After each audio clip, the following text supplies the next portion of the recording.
Siyabonga bazalwane, siyabonga phela moya wami uyadinga. Angithathe leli thuba nginibingelele nonke egameni lenkosi yethu Jesu. Siyabonga kakhulu ukuthi sivukile, siyabonga ukuthi sisaphila. Siqala le nkonzo yethu yanamhlanje ukuthi siye kuNkulunkulu ngomkhuleko. Ake sikhuleke. Baba, ungongcwele wena, uNkulunkulu isiqalo, uNkulunkulu isigcino. Sikunika udumo Baba ngalesikhathi silibandla lakho. Sithi impela simema ubukhona bakho nakulesimo esingajwayelekile. Baba, sisazofunda izwi lakho. Sikhulekela ubukhona bakho, uNkulunkulu wethu. Siyazendlala uwe. Sithi Baba, thatha indawo yakho empilweni zethu. Phela siyakudinga. Phela sikulambele. Phela silamele izambulo zakho ngalesikhathi. Siyabonga uNkulunkulu othandekayo ukuthi sinethemba elikhulu nokukholwa ukuthi impela isikhathi sifanele esithina lesi ukuthi wasidala zona lezikhathi ngoba usethembile. Sikunika udumo wethu, ugcoba izwi lakho sazolifunda ngenxa kaJesu Kristu inkosi yethu. Amen. Bazalwane abathandekayo, obaba omama abasha egameni likaJesu ngiyanibingelela. Sofunda endaweni ezimbili namhlanje. Okokuqala sofunda encwadini kaNumeri isahluko sika 21. Siqale evesini lesine 4 kuya kwelika 9. Sifunda kanjena ukuthi inyoka yethusi asuka entabeni yaseHori ngendlela eyolwandle olubomvu kuba bazungeze izwe lawo Edomi. Inhliziyo yabantu yaphela amandla ngenxa yendlela. Abantu bakhuluma kabi ngoNkulunkulu nangoMose bathi, nisikhuphuleleni eGibhithe ukuba sifele ehlane na? Ngoba akukho sinkwa, akukho manzi. Umphefumulo wethu uyanengwa lesi sinkwa esilulana. uJehova wathuma izinyoka ezinesihlungu phakathi kwabantu, zabaluma abantu abaningi bakwa-Israyeli bafa. Abantu bafika kuMose bathi, sonile ngokuba sikhulume kabi ngoJehova nangawe. Khuleka kuJehova ukuba asuse izinyoka kithi. uMose wawakhulekela abantu. uJehova wathi kuMose, zenzele inyoka enesihlungu, uyibeke ensikeni. Kuyakuthi lona lowo olunywayo lapho eyibheka uyakusinda. uMose wenza inyoka yethusi wayibeka ensikeni. Kwathi lapho inyoka emlumile umuntu, uma sebeyibheka inyoka yethusi wasinda. Esibili indawo esizofunda kuyo ekaJohane isahluko sesithathu ivesi lesine kuya kwelesishagalolunye. Ivesi lesine kuya kwelesishagalolunye. uJohane 3 verse 14 kuya ku-21. 14 kuya ku-21. Njengoba uMose waphakamisa inyoka ehlane, kanjalo indodana yomuntu imele ukuphakanyiswa, kuba yilona lo okholwa yiyo abe nokuphila okuphakade. Ngokuba uNkulunkulu walithanda izwe kangaka waze wanikela ngendodana yakhe eyodwa, ukuba yilona lo okholwa yiyo angabhubhi kodwa abe nokuphila okuphakade. Ngokuba uNkulunkulu kayithumelanga indodana ezweni ukuba yahlulele izwe, kodwa ukuba izwe lisindiswe ngayo. Okholwa yiyo kahlulelwa, ongakholwa usahlulelwa. Lokhu engakholwanga egameni lendodana ezelwe yodwa kaNkulunkulu. Ukwahluleka kuyilokhu kuba ukukhanya kufikile ezweni, kepha abantu bathanda ubumnyama kunokukhanya, ngokuba imisebenzi yabo ibe mibi. ngokuba ilona lowo wenza okubi uzonda ukukhanya akezi ekukhanyeni ukuba imisebenzi yakhe ingasolwa. 21 Kepha wenza iqiniso uyeza ekukhanyeni ukuze imisebenzi yakhe ibonakaliswe ukuthi yenziwe kuNkulunkulu. Amen. Ngikhetheke le ndaba kaJohane esukela lapho uJohane ambula okwakhulunywa kuNumeri isahluko sama-21. uJohane ngiyamthanda akafana lamanye amavangeli okuthiwa ama-synopsis, ngoba uJohane wambula indaba kaJesu ngendlela ehlukile, futhi indlela ayambula ngayo uyambula ngendlela kamoya. Uyena uJohane uma ufunda uthi uyindodana kaNkulunkulu, uyagcizelela ukuthi uyindodana, uJesu uyindodana kaNkulunkulu. Futhi ke uyena uJohane ojulayo ayicacise le ndaba. Uma sifunda isahluko sokuqala siyasibona ukuthi isahluko sokuqala ivesi sokuqala ukuthi ukhuluma ngolizwi logos. Uma uya kwelesithathu uchaza athi umdali, konke kwavela ngaye. Yingakho nje siya kuye ngoba konke kwavela ngaye. Akukho okufihlekile, akukho angakwazi, ngoba uNkulunkulu edala sibona uJesu ehamba phambili ekudaleni izulu nomhlaba nakho konke okukhona. Kuvesi 18 uJohane futhi umbeka uJesu eyindodana kaNkulunkulu ezele yodwa.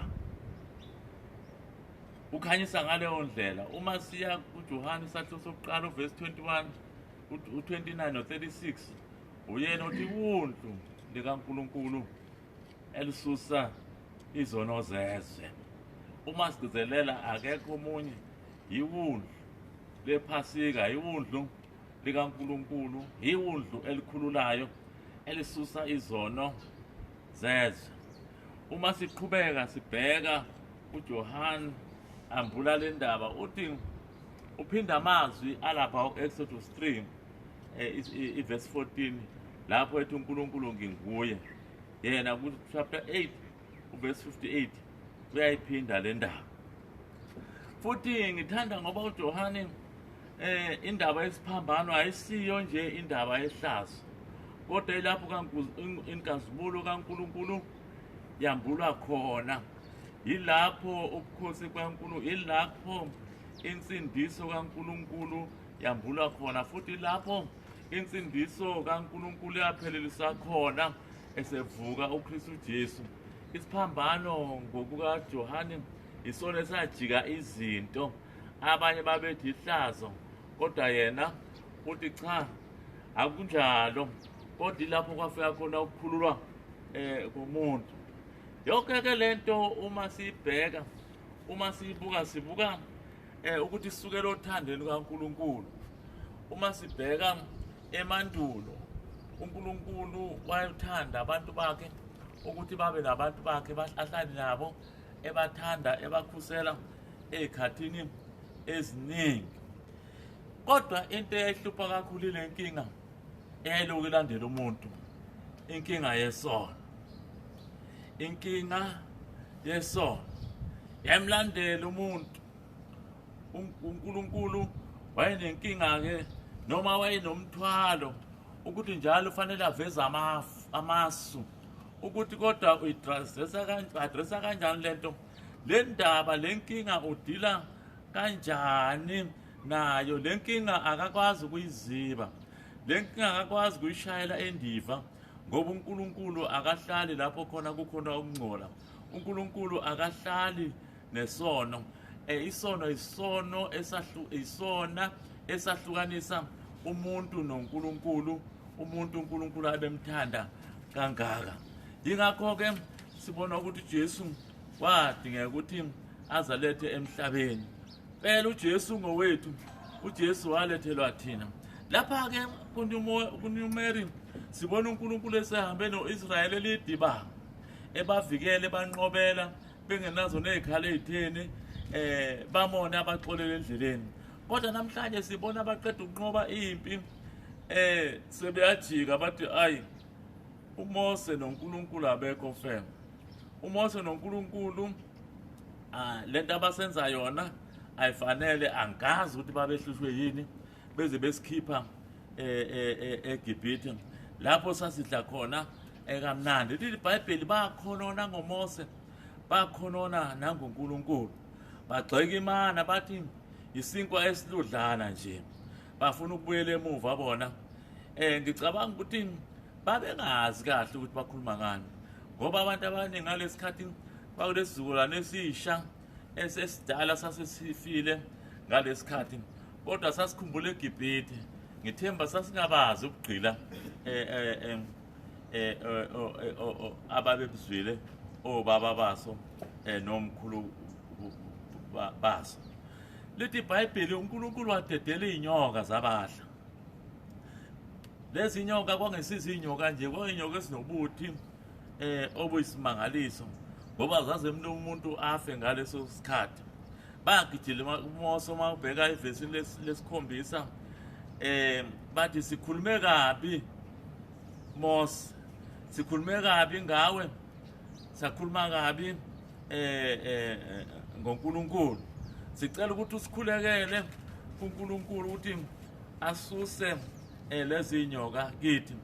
Mose angempela uMose waya kuNkulunkulu wamcela ukuthi asuse lezi nyoka. uNkulunkulu akayisusanga, wathi Mose zakhele inyoka yethusi bese uyayiphakamisa.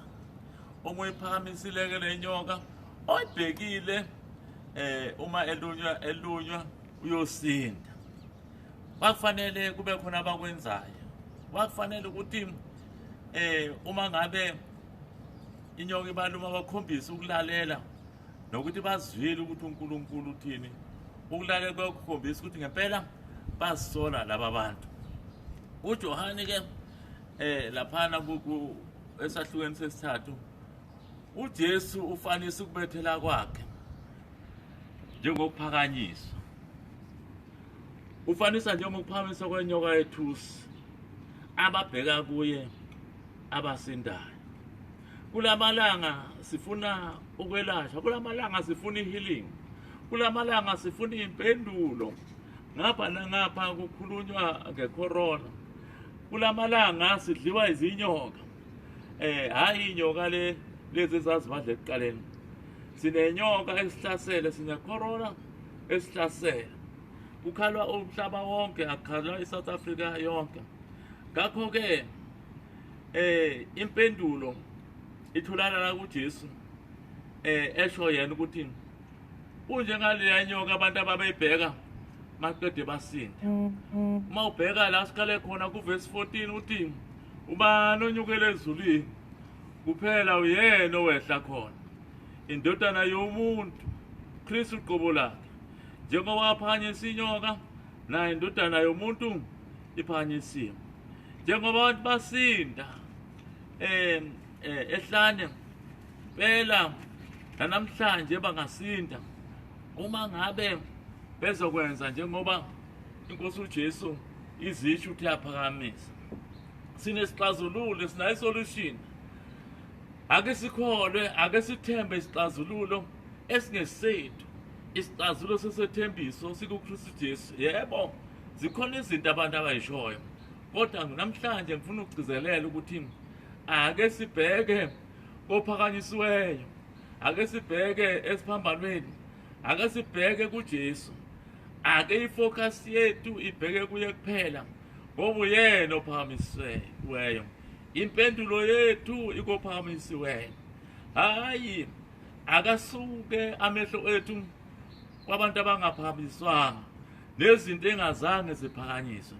Isikhathi lesi sokuthi siye sithi impela siphakamisa izandla siyaxolisa baba wethu.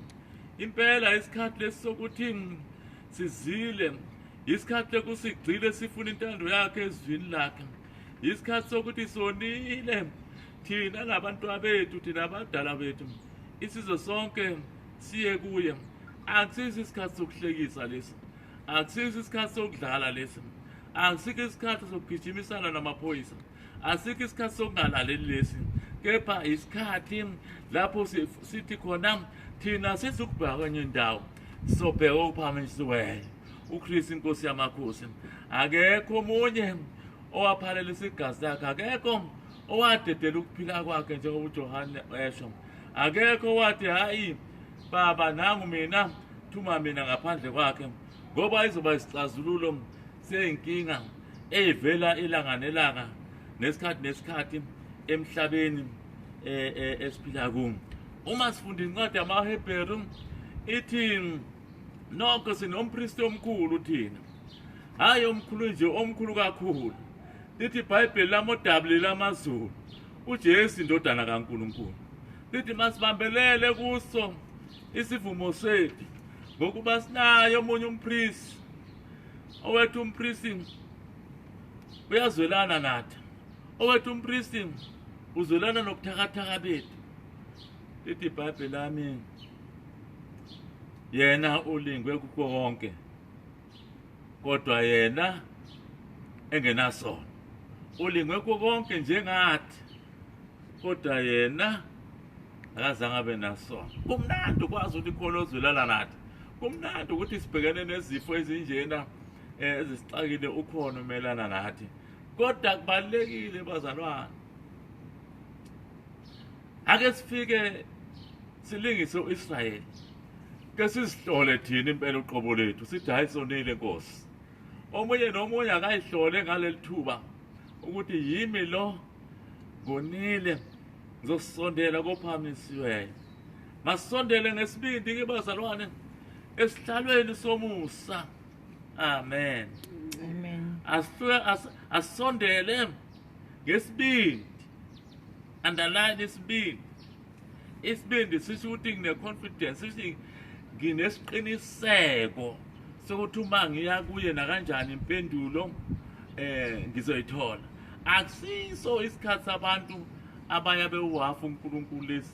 Akusiso isikhathi lesi sokuthi abantu bethu uma kwenzeka njena phoke uma ngabe ngasakwenzi asiye ngesikhulu baba isibindi kubaba wethu sithi impela sethembe wena asinale nilithemba uwe impela eyithemba lethu.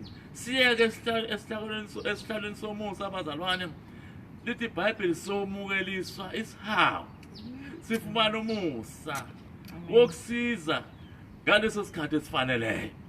Bazalwane yisi isikhathi esifaneleyo lesi. Amen. Yisi isikhathi somusa lesi. Yisi isikhathi sokuthi sifumane umusa kuNkulunkulu. Akumnandi esikubonayo. Akumnandi ukubona inyembezi abantu nabadayisa emgwaqeni nabathola imali ngokuthi badayise bethi sizokwenza njani. Bakhala ngizokwenza njani nabantu abami. Ukukhala kwethu asikubhekise kuwe. Amen. Egcineni bazalwane ngifuna ukubheka lapha kuIsaya ukuthi sake sabafica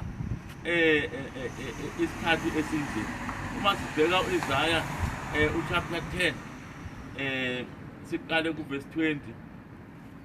Isaiah chapter 10 uverse 20. Lithi iBhayibheli lami kuya ku24. Lithi kuyakuthi ngalezo nsuku insalo kaIsrayeli nabasindele bendlu kaJakobe bangasenciki kobashayeleyo. Kepha bencike ngeqiniso kuJehova ongcwele kaIsrayeli.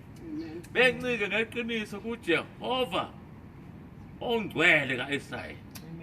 Insali yakubuya, insali kaJehova ibuyele kuNkulunkulu onamandla. Amen. Isikhathi sensali lesi. Isikhathi sokuthi insali ibuyele kuNkulunkulu onamandla. Ngokuba noma abantu bakho Israyeli bengangesihlabathi solwandle, kuyakubuya phakathi kwabo insali nje. Ukuchithwa kunqunyiwe, ukuchichima ukulunga. Ngoba inkosi uJehova iyakwenza ukubhujiswa okunqunyiweyo phakathi kwayo wonke umhlaba. Ngalokho isho kanje inkosi uJehova ethi, we bantu bami enakhe Siyoni, ningalesabi Asiriya lapho likushaya ngentonga yalo liphakamisele kuwe udondolo lwalo ngendlela yaseGibhithe. Amen. Amen. Ningayesabi ikhorola, ningazesabi izinto ezivelayo ngoba ukhona uNkulunkulu uzosikhipha. Sathane ufuna sisale uvalweni. Asenze ukuthi asikwenze, kepha thina sibheke ukuphakanyisiweyo. Ngithanda namhlanje ukuphakamisa Kristu Jesu ophakamisiweyo, osho ukuphila empilweni zethu, osho ukuphila masiya kuye sinokukholwa. Inkosi yomusa mayinibusise bazalwane. Amen. uNkulunkulu anibusise labo uNkulunkulu othandekayo abaya kuye bethembile, abaya kuye bezilahla. Ngithi namhlanje nakanjani uzobaphendula. Amen. Ake sikhuleke. Baba, awungongcwele wena owazibonakalisa u-Israyeli, namanje usengazibonakalisa kithi. Baba, siyabonga, sithi impela siyabonga ukuthi ukhona ophakanyisiweyo. Siyabonga ukuthi lelethi undlu lihlatshiwe. Siyabonga uNkulunkulu wethu ukuthi sesize kuwe, asoze sabheka eceleni. Baba, siza kuwe nalaba baku-frontline ngalesikhathi, abahlengikazi nabasebenza ebhedlela, abahlala njalo baba be-expose kuleli gciwane. Ngiza kuwe nabo, ngithi babongcwele ngipaphaza igazi elinamandla phezu kwempilo zabo, igazi elivikelayo, igazi likaJesu. Ngithi babongcwele basize wena, bavikele odokotela, onesi, bonke isisebenzi babongcwele lapho kuba khona ukuhlangana khona, baphephise uNkulunkulu othandekayo.